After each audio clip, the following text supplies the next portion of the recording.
ٹیلی vision programmes, live Bible studies, غیر مسیحیوں کے اور آپ کے اہم ترین سوالات کے جوابات، کئی ہارٹ ایشوز پر مبنی ایمان افروز یوٹیوب چینل، نوجوانوں کے مسائل، آن لائن کورسز، میری کئی کتب کے تراجم، بائبل مقدس کی کئی کتب کی تفاسیر اور اس بیش قیمت خزانہ تک رسائی کے لیے اور بہت کچھ اور جاننے کے لیے وزٹ کیجیے www.newlifeinstitute.org۔ وہ جو ازل سے ابد تک خدائے محمود ہے، اس کے پاک، بزرگ، خوبصورت اور عظیم تر اسم اعظم میں آپ تمام بھائیوں اور بہنوں کی خدمت میں سلام پیش کرتا ہوں۔ اور یک بار پھر میں یوں کہوں گا کہ یہ میرے لیے واقعی بڑے شرف اور اعزاز کی بات ہے کہ خداوند کے کلام کی خدمت کرنے والا خادم بھی ہو سکوں، اور پھر آپ کے لیے کہ گاہے بگاہے مجھے موقع دیتے رہتے ہیں کہ میں آؤں اور خداوند کی طرف سے دیے گئے کلام کو آپ سبوں کے ساتھ مل کر سیکھنے والا ہوں۔ اس رفاقت و شراکت کے لیے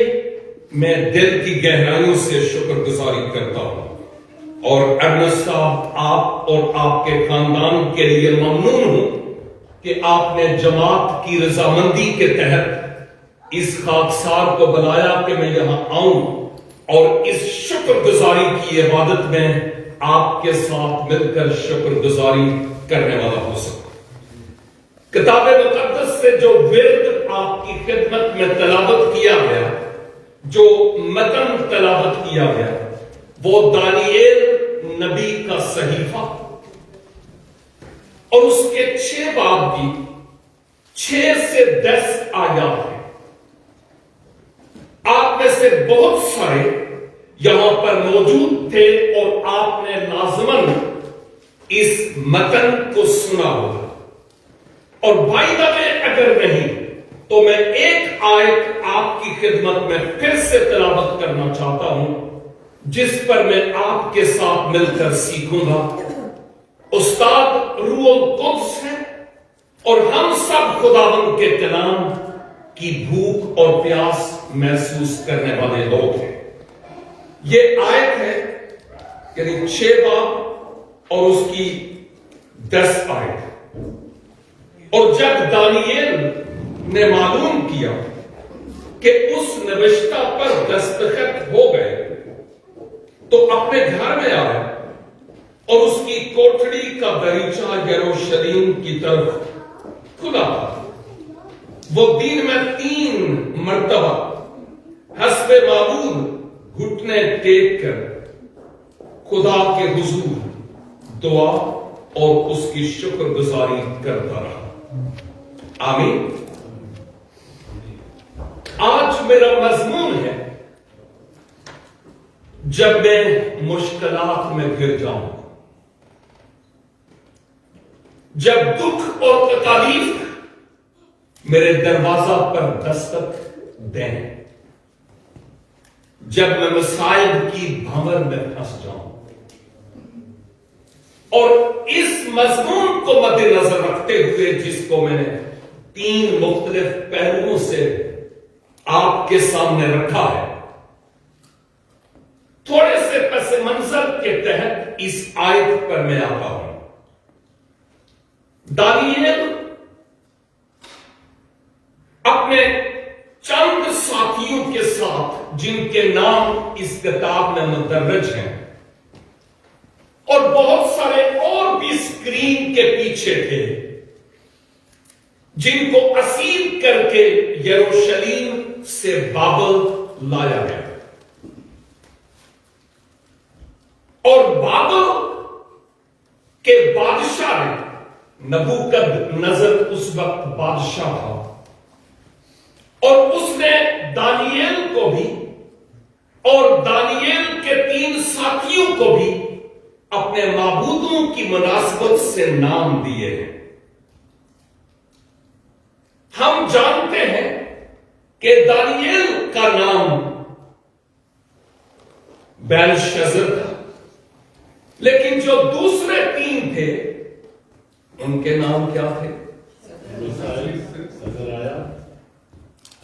شاباش۔ پرابلم ہمارے ہاں یہ ہے کہ جو نام معبودوں کی مناسبت سے، جو غیر معبودوں کی مناسبت سے ہے، بتوں سے مناسبت رکھتے ہیں، وہ نام تو ہمیں یاد ہیں، یعنی صدرک، میثق اور عبدنجو۔ لیکن افسوس کہ جو ان کے عبرانی اور اصل نام ہیں ہم ان سے لابلد ہیں اور نا آشنا ہیں، اور وہ تھے جیسا بھائی بتا رہے تھے عزریہ، حننیہ اور میسائیل۔ ان 3 ناموں کو کیا ہی اچھا ہو کہ ہم یاد رکھیں اور صدرک، میثق اور عبدنجو کو بھول جائیں، کیونکہ وہ غیر معبودوں کی مناسبت سے نام رکھے گئے تھے۔ اور ایون مسیحی شعراء نے بھی جو گیت لکھے ان میں انہی غیر معبودوں کے نام سے ان کے نام بیان کیے گئے۔ تاہم میں یہ بیان کرنا چاہتا ہوں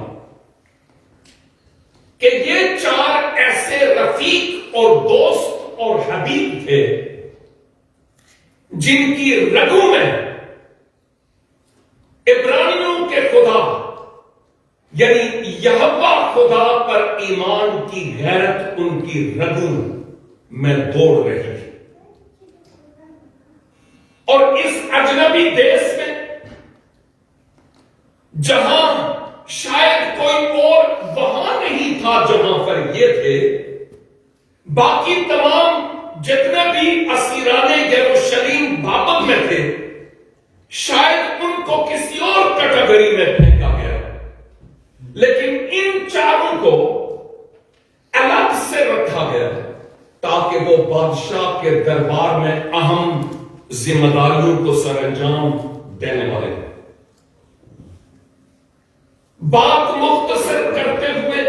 میں یوں کہوں گا کہ وہ وقت آیا کہ دانیل، جو ابھی اس وقت جب ہم 6 باب کی بات کرتے ہیں تو عالم لوگ کہتے ہیں 83 یا 85 سال کی عمر اس وقت اس کی تھی، لڑک پن میں اس کو اور اس کے ساتھیوں کو اسیر کر کے لایا گیا۔ شاید 65 سال تک اس نے پولیٹیکلی جو ذمہ داریاں دی گئی تھیں ان کو وہ سر انجام دیتا رہا۔ پہلے نبوکت نظر کے ہاں اور اس کے بعد بیلتشزر کے ہاں اور اس کے بعد اب دارا بادشاہ کے ہاں۔ ان تینوں بادشاہوں کے ادوار اور ان کی سلطنت اور ان کی مملکت میں رہتے ہوئے اس کو اپنے یہوہ خدا پر ایمان اور اس قدر اس پر بھروسہ تھا کہ حالات خواہ کیسے ہی کیوں نہ تھے، اس نے اپنے خداوند کا دامن نہیں چھوڑا۔ نبوکت نظر گیا، بیلشزر بھی گیا، کیونکہ ایک وقت ایسا آیا کہ بیلشزر نے اپنے عمراء اور سردار اور وزراء اور مشیروں کو بلایا اور شہزادوں کو، اور ان کے ساتھ مل کر ہیکل کے ظروف میں مے نوشی کی اور ان مخصوص شدہ برتنوں کو اس نے ایسے کام کے لیے استعمال کیا جو ناروا اور غلط تھا، اور اس کے نتیجے میں وہ یہ جانتا نہیں تھا کہ جو مادی اور فارسی لوگ ہیں وہ بابل کے چوگرد محاصرہ کیے ہوئے ہیں، اور علماء یہ بھی بتاتے ہیں کہ شاید اس کو معلوم بھی تھا لیکن فصیل بابل اتنی زیادہ مضبوط اور اونچی اور چوڑی تھی کہ اس کو یہ فخر تھا کہ کوئی ماں کا لال اس فصیل بابل کی تسخیر نہیں کر سکتا، اور اس لیے وہ اندر ان شہزادوں کے ساتھ بیلشزر ضیافت میں محب اور مسرور تھا، اور اس وقت اس کو نوشتہ دیوار نظر آیا جس کو کوئی پڑھ نہیں پایا۔ خیر ملکہ کے ذریعہ سے دانیل کو ہی بلایا گیا، اور پھر دانیل نے اس کی تفسیر بتائی اس نوشتہ کے پڑھنے کے بعد کہ بادشاہ سلامت، اب آپ کے ساتھ کیا ہونے کو؟ مادی اور فارسی آپ کی اس سلطنت کو لے لیں گے کیونکہ وہ آلریڈی تیار ہے، اور مفسرین یہ کہتے ہیں کہ جب وہ لال پری میں انتہائی دھوت تھا اور باقی بھی تھے تو دیواروں کے نیچے سے گویا مادی اور فارسی آئے اور انہوں نے اس بابل پر دھاوا بولا اور اس کو فتح کیا، اور پھر اس پر قابض ہو گئے۔ ماں باپ اب فارسیوں اور مادیوں کا دور چلا، کیونکہ اب بابل کی بادشاہی ختم ہو گئی، سلطنت ختم ہو گئی، اور اب مادیوں اور فارسیوں کا وقت آ گیا۔ حیرانگی کی بات نہیں ہے کہ اس دنیا کے بادشاہ اور ان کے تخت اور ان کی شان و شوکت وہ بھی معزول ہوتے رہے اور ان کے تخت الٹتے رہے، بادشاہیاں ختم ہو گئیں، لیکن جو بادشاہوں کا بادشاہ تھا اور ہے، اس کی بادشاہی اور اس کی سلطنت ابدل آباد قائم ہے اور وہ اپنے تخت پر موجود ہے۔ اب وہ وقت آتا ہے کہ دارا بادشاہ نے دیکھا کہ دانیل ان باقیوں سے بالکل منفرد ہے۔ اس نے صوبہ بابل میں، اب چونکہ وہ بابل نہیں رہا، مادیوں اور فارسیوں کا اس پر ابھی قبضہ تھا، اور اس نے اپنی سلطنت اور مملکت میں 120 ناظم مقرر کیے، اور ان 120 ناظموں کے اوپر اس نے 3 وزراء یعنی وزیر مقرر کیے۔ ان 3 وزیروں میں سے ایک دانیل تھا۔ کتنا بڑا اعزاز اس کو ملا، اور کتاب مقدس بتاتی ہے، شروع کی چند آیات جو اس 6 باب کی ہیں، بعد میں آپ ضرور تلاوت کیجئے گا اگر خدا کرو بوجھ بخشے تو، اور آپ آلریڈی جانتے بھی ہوں گے کہ جب دانیل کو یہ رول ملا کہ ان میں سے ایک یہ وزیر ہو، تو چونکہ اس کے ساتھ خدا تھا، جس سبب سے وہ ان باقی 120 ناظموں پلس ان 2 وزراء سے وہ سبقت لے جاتا ہے، یعنی آگے بڑھ جاتا ہے۔ اور جب خداوند اپنے لوگوں کے ساتھ ہو تو خواہ کچھ ہی کیوں نہ ہو، خواہ وہ بابل ہو، خواہ کوئی ہی ملک یا علاقہ کیوں نہ ہو، اگر خدا ساتھ ہو تو سرفرازی مشرق یا مغرب سے نہیں بلکہ عالم بالا سے ضرور ملتی ہی ہے، بشرطے کہ اس خدا کے ساتھ وفادار رہا جائے تو۔ وہ وقت آتا ہے کہ جب ان باقی 2 وزراء اور ناظموں نے یہ دیکھا کہ دانیل بادشاہ کے حضور زیادہ مقبول ہے اور بادشاہ اس کا کلمہ پڑھتا ہے، تو ہم کوئی ایسا طریقہ اختیار کریں کہ کسی طرح اس کو پھنسائیں تاکہ بادشاہ اس کی مخالفت میں اتر آئے. نامعلوم کتنی میٹنگز ان 120+2 نے مل کر کی ہوگی, کتنی میٹنگز کی ہوگی کہ ہم کس طرح دانیل کو پھنسائیں, لیکن انہیں کوئی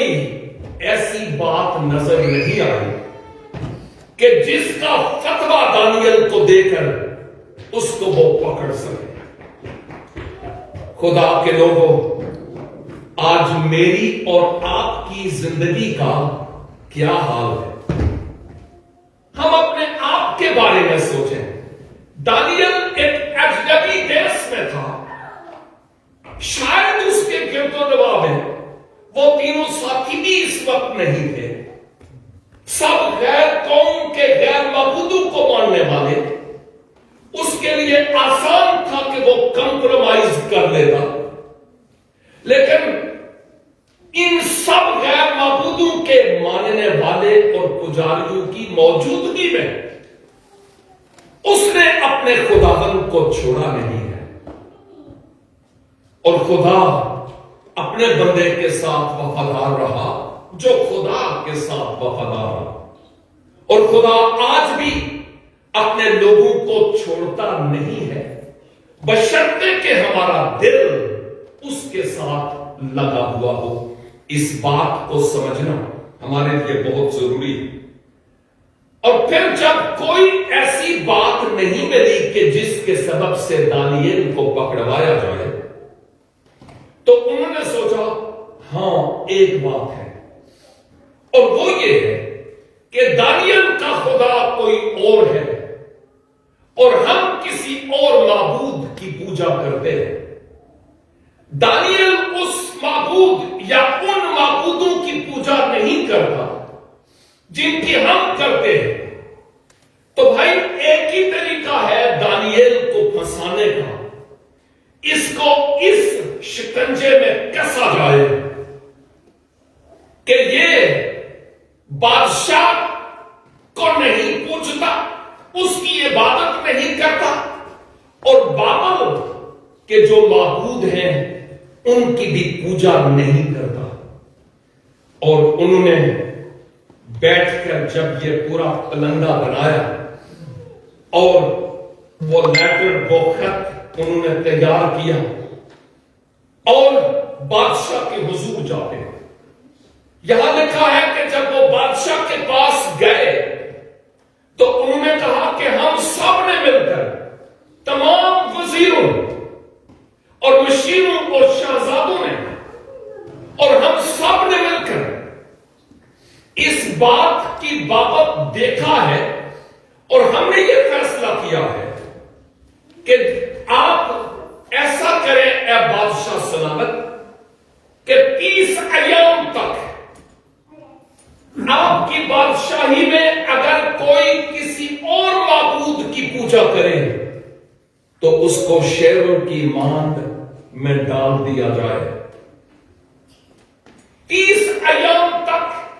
آپ ہی کی پوجا اور آپ کی پرستش ہو اور کسی اور کی نہیں. اور جب یہ لیٹر لے کر گئے ہوں گے, ایک تو جھوٹ تھا, جھوٹ یہ تھا کہ ہم تمام نے مل کر, جبکہ دانیل ان تمام میں نہیں تھا. ہوتا یہی ہے کہ جب بندہ منہ پر ہو رہا تو اس کے لیے باتیں کم نکلتی ہیں, اور جب منہ پہ نہ ہو تو ہم خوب اس کی پنج نکالتے ہیں. اور یہی حال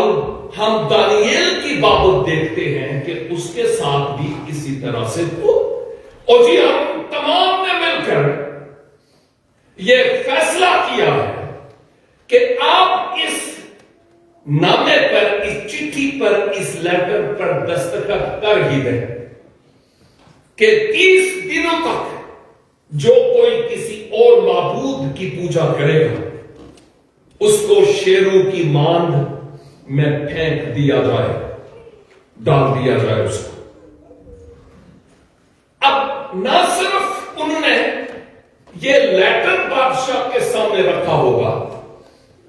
بلکہ میں سمجھتا ہوں انہوں نے کہا ہوگا کہ بادشاہ سلامت وہ آپ کے بڑے برخلاف بولتا ہے، بادشاہ سلامت وہ آپ سے نفرت کرتا ہے، وہ آپ کا خیر خواہ تھوڑا ہی ہے، وہ آپ کی بادشاہی میں کسی کام کا نہیں ہے، وہ تو ایسے ہی ہے نٹھٹو اور نکما، وہ تو ہم سب کو نیچا دیکھتا ہے۔ آپ جانتے ہیں نا کہ بات تھوڑی سی ہو تو اس کے ساتھ مرچ مسالے لگا کر ہم چیونٹی کا ہاتھی بنانا جانتے ہیں، اور یہی حال ہم وہاں پر بھی دیکھتے ہیں کہ اس کے ساتھ ایسا ہی ہوتا ہے۔ جبکہ دوسری طرف بادشاہ کو دیکھیں تو بادشاہ دانیل کی دیانتداری اور ہانسٹی کے سبب سے اس پر اس قدر توکل کرتا تھا، ایسا بھروسہ کرتا تھا کہ اس کو درجہ سوم کا اپنی مملکت اور اپنی سلطنت کا حاکم بنانا، مختار بنانا چاہتا تھا۔ اور یہ بات بہت کم ہضم ہونے والی تھی ان باقیوں کو۔ کاش کہ ہم جو پاکستانی مسیحی ہیں اور بالخصوص ہم جو یہاں پر بیٹھے ہوئے ہیں، جو لائیو سن رہے ہیں، ان کے لیے بھی یہ بات ایسی ہی ہے کہ کاش کہ ہم اس حقیقت کو سمجھیں کہ جو خدا کا بندہ ہے، جس کا دل خدا کے ساتھ لگا ہوا ہے، یا خدا کی بندی ہے اور اس کا دل خدا کے ساتھ لگا ہوا ہے، وہ خدا کے ساتھ وفادار ہے، بھلے جتنی مرضی اس کی مخالفت کر لی جائے، نو پرابلم۔ کیونکہ جب خداوند ساتھ ہو تو پھر کسی چیز کا ڈر اور خطرہ نہیں ہوتا، بشرطے کہ یہ احساس ہو کہ خداوند میرے ساتھ ہے، اور ہماری آس اور امید اور بھروسہ اس خداوند پر ہی ہو۔ جب دانیل کو یہ معلوم ہوا اس آیت 10 کے مطابق کہ بادشاہ نے اس نوشتہ پر جو میرے برخلاف فتویٰ تھا اس پر سٹیمپ لگا دی، سائن کر دیے ہیں، تے دانیل کا خون سوکھ گیا؟ نہیں، وہ جانتا تھا کہ اب میں کس کے پاس جاؤں، وہ جانتا تھا، وہ جانتا تھا کہ اب میں اس مشکل گھڑی میں کس کے پاس جاؤں، وہ جانتا تھا۔ اس لیے تو میں یہ کہہ رہا ہوں، جب ہم مشکلات میں پھنسے ہیں، جب ہم دکھوں میں مبتلا ہوں، جب مصائب ہمارے دروازہ پر دستک دینا شروع کریں، جب ہم تکالیف کی بمر میں ہوں، تو اس وقت کوئی اور راستہ نہیں ہوگا ماں سوا ایک کے، اور وہ یہ ہے کہ خداوند اپنے خدا کے دروازے کو کھٹکھٹایا جائے۔ اور میں سمجھتا ہوں بہن یاسمین، بھائی ارنسٹ اور ان کے بچے اور جتنے بھی عزیز، ایون آپ نے بھی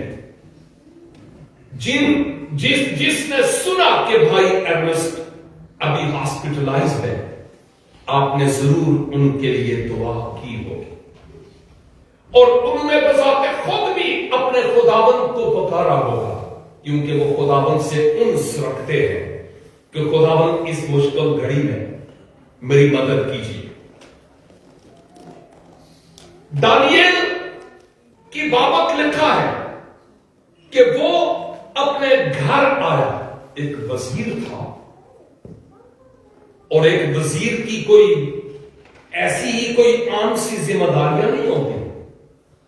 بہت سی ذمہ داریاں اس کی تھیں، لیکن ان ذمہ داریوں سے وہ سب کچھ جانتے ہوئے بھی کہ میں ان ذمہ داریوں کو سر انجام دے رہا ہوں، میرے ذمہ یہ کام ہے، اس کے باوجود یہاں پر لکھا ہے کہ دانیل اپنے گھر میں آیا، اور اس کی کوٹڑی کا دریچہ یروشلیم کی طرف کھلا تھا۔ جب انگریزی کا متن پڑھا جائے، کچھ تراجم میں یوں ہے کہ دانیل اپنے گھر میں آیا اور وہ اپنے بالا خانے میں گیا، اپر روم، اور وہاں اس کی کھڑکی یروشلیم کی طرف کھلی تھی، اور وہاں یروشلیم کی طرف مڑ کر وہ دعا کر رہا تھا، کرتا تھا۔ وہ یروشلیم کی طرف مڑ کر دعا کرنا یہ کوئی شریعت میں لکھا ہوا نہیں تھا کہ ادھر مڑ کر دعا کرنا، نہیں، لیکن عہد عتیق میں متعدد مقامات پر ہم اس بات کو دیکھتے ہیں کہ اہل یہود بنی اسرائیل یروشلیم کی طرف مڑ کر، ہیکل کی طرف مڑ کر وہ دعا کیا کرتے تھے۔ اور ایون زبور 119 کی 164 میں زبور نویس کہتا ہے، میں دن میں 7 بار خداوند کی حمد اور اس کی تعریف کرتا ہوں۔ اور یہاں دانیل دن میں 3 بار خداوند کے حضور دعا کرتا اور خداوند کے حضور شکر گزاری کرتا، اور وہ بھی گھٹنوں کے بل ہو کر۔ میں سمجھتا ہوں کہ شہر یروشلیم کی طرف مڑ کر یا ہیکل کی طرف مڑ کر دعا کرنے کے پیچھے کوئی ریزنز تھے، کوئی وجود تھے، اور ان وجوہ میں سے شاید ایک یہ تھی کہ شہر یروشلیم وہ میرے آباء و اجداد کا شہر ہے، اور یہ وہ شہر ہے جس شہر میں خدا کا گھر ہے، یہ وہ شہر ہے جہاں خدا نے اپنی قوم بنی اسرائیل کو برکت دینے کا وعدہ کیا ہے، یہ وہ شہر ہے جہاں آنے والا مسیح آئے گا اور اس کے وعدے پورے ہوں گے، یہ وہ شہر ہے جہاں خداوند خدا اپنی بادشاہی کو قائم کرے گا، یہ وہ شہر ہے جس شہر کو خداوند پھر سے بحال کرے گا، اور وہ وقت آئے گا اور اس کو وہ ساری باتیں یاد تھیں، اس کو نظر تو نہیں آ رہا تھا، لیکن روح میں وہ اس طرف مڑ کر دعا کر رہا تھا۔ آج میرے لیے اور آپ کے لیے کوئی ایسی خاص سمت نہیں ہے کہ ہم اسی طرف مڑ کر دعا کریں تو تبھی سنی جائے گی۔ ہمارے لیے سب سے بہترین طریقہ یہ ہے کہ ہم روح میں عالم بالا کی طرف، آسمان والے کی طرف دیکھنے والے ہوں۔ یوں تو وہ ہمارے ساتھ ہے اور ہمارے ساتھ رہتا ہے، لیکن ہم دعا میں خواہ وہ جھک کر سجدہ کے روح میں ہو کر کریں، خواہ کھڑے ہو کر اپنے ہاتھوں کو اٹھا کر کریں، خواہ ہاتھوں کو بند کر کے یا آنکھیں کھول کر یا بند کر کے، کوئی ایک طریقہ تو بائبل مقدس میں ہے نہیں کہ اس واحد طریقہ سے دعا کریں تو خداوند سنتا ہے۔ نو، طریقہ کوئی بھی کیوں نہ ہو، فارم کوئی ہی کیوں نہ ہو، ہمارے دل کا کمیونیکیشن عالم بالا کی ایکسچینج سے ہونا بہت ضروری ہے۔ خدا ہماری اس فارم کو نہیں دیکھتا کہ ہم کس طرح سے کس پوزیشن میں ہو کر دعا کرتے ہیں، خدا ہمارے دل اور خیالوں کو دیکھتا ہے کہ ہم کس روح میں خداوند کے حضور دعا کرتے ہیں۔ یہ بڑی اہم بات ہے، لیکن ساتھ ہی ساتھ یہاں دانیل کی بابت لکھا ہے کہ وہ حسب معمول، اس کا مطلب اس کا طور طریقہ تھا، اس کی روٹین تھی، اس نے اپنی زندگی کو اس طور پر سیٹ کیا ہوا تھا کہ میں دن میں 3 بار یہوہ خدا کے حضور جاؤں اور اس کے ساتھ باتیں کروں، کیونکہ دعا کے معنی بھی یہی ہے۔ اور اب دانیل اپنی تمام مصروفیات کے باوجود دن میں 3 بار آتا اور وہ اپنے بالا خانے میں یا کوٹھری میں جو کوئی بھی تھی وہاں آ کر خدا کے ساتھ رابطہ کیا کرتا تھا، علیحدگی میں، پوشیدگی میں، اور وہ دعا کرتا تھا خدا ان سے۔ کیا کہتا ہوا ہوگا؟ ہائے خدا، پتہ نہیں ہوں میں کی کر رہا ہوں، مصیبت کی پھنس گیا، میں چھوڑا۔ ایسا نہیں لکھا ہوا یہاں پر، یہاں پر اس طرح کی کوئی بات نہیں لکھی۔ لکھا ہے وہ خدا کے حضور دعا اور اس کی شکر گزاری کرتا رہا، خدا سے باتیں کرتا رہا۔ اے خدا، میں تیرا ہوں اور تو میرا ہے، میرے خلاف یہ پلان بنا ہوا ہے اور میں جانتا ہوں کہ تو اس پلان اور اس منصوبے میں اپنے منصوب کو بچا سکتا ہے۔ مجھے یاد آ رہا ہے کہ جب حننیہ، میثائیل اور عزریہ کو آگ کی بھٹی میں ڈالنے کا حکم دیا گیا اور 3 مرتبہ ان کو چانس دیا گیا، اور پھر یہ کہا گیا کہ اگر تم اب سازوں کی آواز کے ساتھ ساتھ اس مورت کے آگے سجدہ نہیں کرو گے تو یہ فائنل کال ہے کہ تمہیں آگ کی بھٹی میں ڈال دیا جائے گا، تم تینوں۔ لیکن ان تینوں کا جواب کیا تھا؟ بادشاہ سلامت، آپ کی اگر مرضی ہے تو آپ ہمیں آگ کی بھٹی میں جھونک دیں، کیونکہ ہم جانتے ہیں کہ ہمارا بچانے والا قادر ہے کہ ہمیں بچا سکے، اور بائی دا وے اگر وہ نہیں بھی بچائے گا تو بھی ہم سمجھیں گے کہ اس میں بھی خدا کی مرضی ہے، لیکن تیری اس مورت کے آگے ہم سجدہ نہیں کریں گے۔ نو کمپرومائز۔ اور ہم یہاں دانیل کو دیکھتے ہیں کہ اس نے بھی خدا کے حضور دعا کی، اس کی پوزیشن کیا تھی دعا میں، اس کی بابت یہاں نہیں لکھا، لیکن وہ دعا کرتا تھا۔ میں سمجھتا ہوں کہ اس نے یہ کہا ہوگا، خداوند ان شیروں کے منہ جن میں بادشاہ نے ڈالنے کا ارادہ کر لیا ہے، ان کے منہ کو تو ہی بند کر سکتا ہے، اور خداوند اب میری نہیں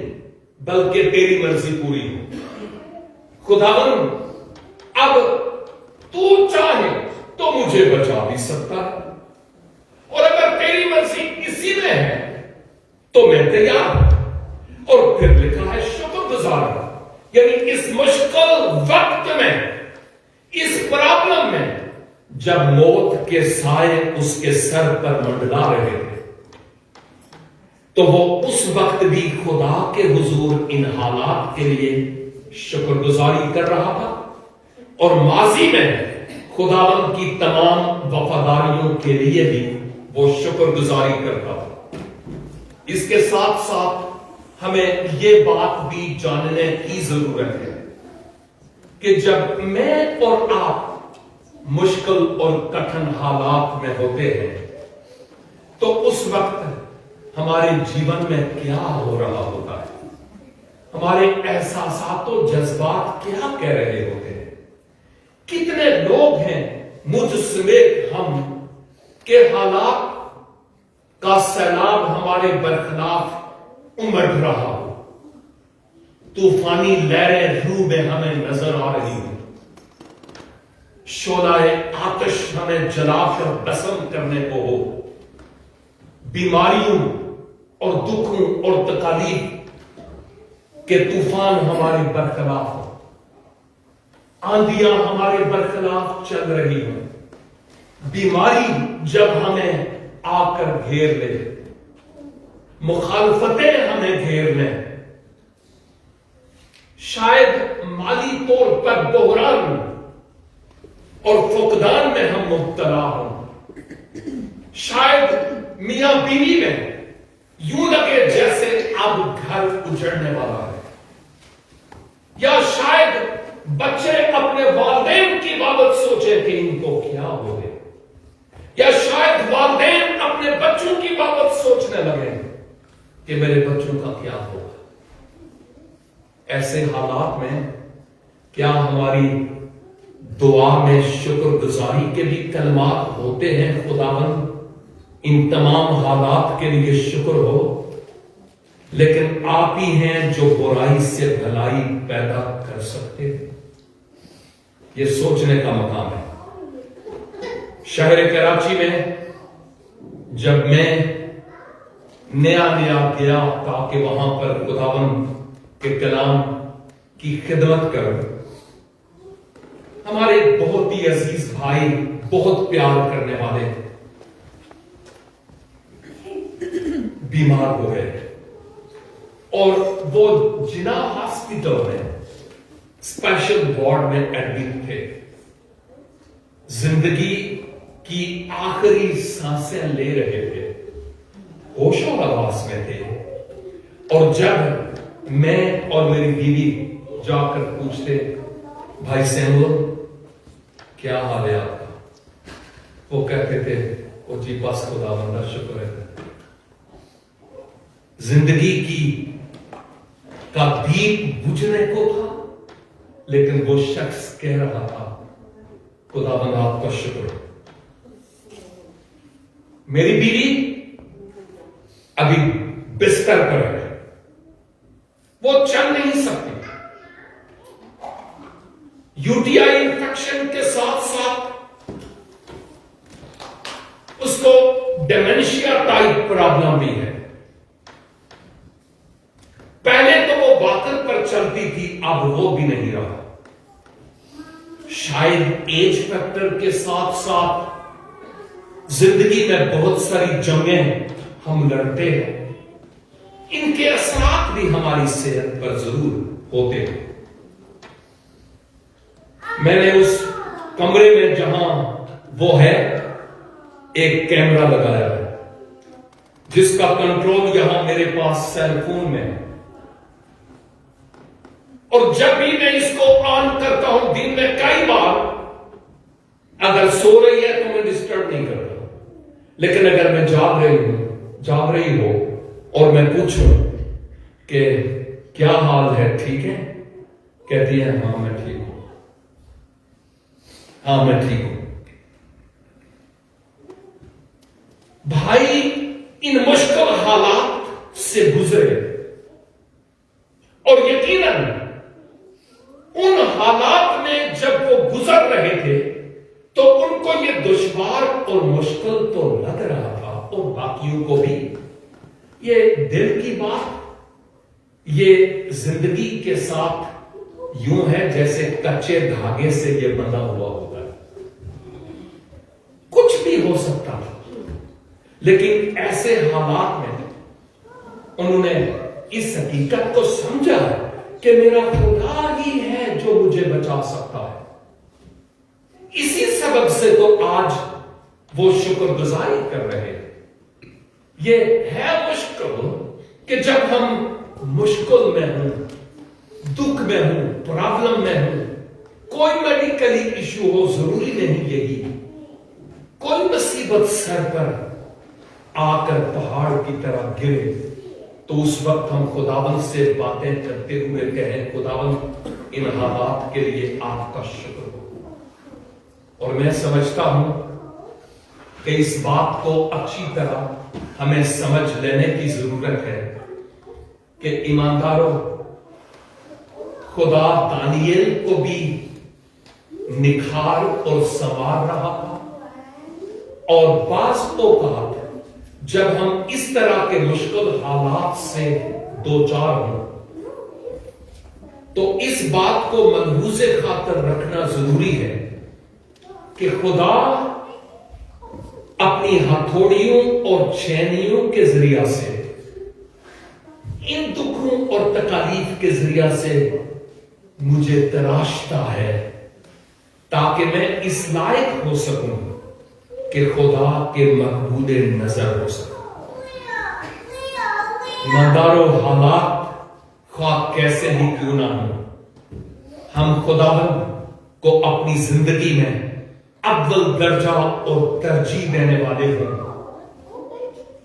صرف عبادت گو بن کر چرچ آنا کافی نہیں ہے، اگرچہ something is better than nothing، لیکن ہماری روزمرہ کی زندگی میں ہمارا ایک معمول ہونا چاہیے، کوئی دیکھے یا نہ دیکھے، خدا کے ساتھ ہمارا گہرا تعلق ہونا بہت ضروری ہے۔ جو ٹائم آپ کے لیے سوٹ کرے اس ٹائم کو آپ اپنے لیے الگ کر کے خدا سے باتیں کر سکتے اور شکر گزاری کر سکتے ہیں۔ میں نے اپنے لیے ایک وقت ٹھہرایا ہوا ہے اور میں اس وقت پر اٹھتا ہوں جب آپ سو رہے ہوتے ہیں اور خداوند کے حضور دعا کرتا ہوں اور کچھ ریکلم ڈال رہے ہوتے ہیں، لیکن میں خدا کا شکر ادا کرتا ہوں کہ ان تمام حالات میں خداوند ساتھ ہے،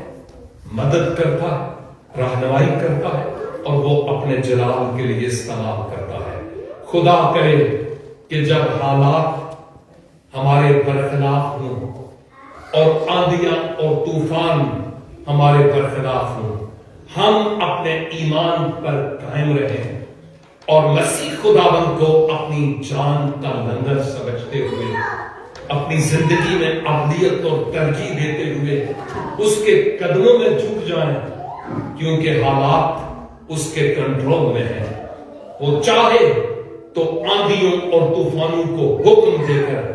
موقوف کر سکتا ہے، اور اگر خداوند کی مرضی اسی طرح ہی ہے تو بھی خداوند سے صبر اور برداشت کی توفیق مانگنے کی ضرورت ہے۔ خداوند مجھے اور آپ کو کلام مقدس کی ان حقائق کو اپنانے